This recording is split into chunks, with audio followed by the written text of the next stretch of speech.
বন্ধুরা, আমরা সবাই জানি পৃথিবী জুড়ে জ্বালানি তেলের দাম বাড়ছে। কিন্তু আপনি কি জানেন এমন একটি দেশ আছে যেখানে মানুষ তেলের পাম্পে গিয়ে আখের রস বা ইথানল দিয়ে গাড়ি ভর্তি করে? বলছি ল্যাটিন আমেরিকার একটি দেশের কথা। আজ আমরা অ্যানালাইসিস করব এই ফর্মুলাটি আসলে কতটা কার্যকর এবং আমাদের মতো দেশের জন্য এটি কতটা সাশ্রয়ী এবং ব্যয়বহুল। চলুন গভীরে যাওয়া যাক। ব্রাজিলের প্রায় ৮০% গাড়ি চলে ফ্লেক্স ফুয়েল ইঞ্জিনে। এই ইঞ্জিনগুলো পেট্রোল এবং ইথানল দুটোতেই সমান দক্ষ। তবে ইথানলের ঘনত্ব পেট্রোলের চেয়ে ৩০% কম, যার মানে ১ লিটার পেট্রোলে গাড়ি যতটুকু পথ যায় ইথানলে তার চেয়ে একটু কম যায়।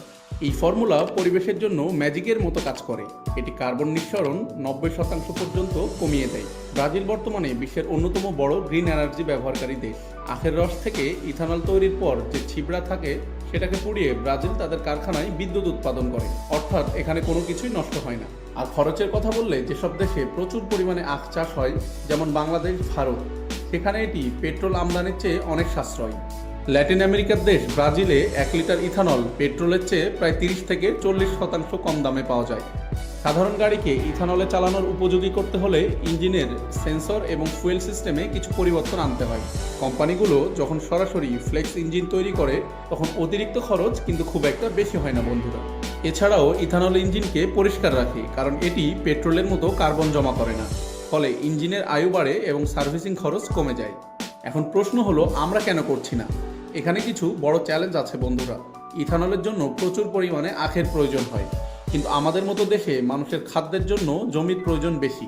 খাদ্য নাকি জ্বালানি, এই দ্বন্দ্ব এখানে একটি বড় বাধা। বড় একটা বিনিয়োগের প্রয়োজন তো থেকেই যায়। সর্বশেষে এটাই বলা যায়, আমাদের অ্যানালাইসিস অনুযায়ী পুরো পেট্রোল বন্ধ না করলেও পেট্রোলের সাথে ১০ থেকে ২০% ইথানল মেশানো আমাদের দেশের অর্থনীতির জন্য বিশাল বড় একটা গেম চেঞ্জার হতে পারে। এতে বৈদেশিক মুদ্রা বাঁচবে এবং কৃষকরা লাভবান হবে। আমাদের দেশে কি ইথানল ফুয়েল সফল হবে? কমেন্টে জানান। আর এমন আরও ইনফরমেটিভ ভিডিও পেতে আমাদের অ্যানালাইসিস উইথ মি চ্যানেলটা সাবস্ক্রাইব করতে ভুলবেন না।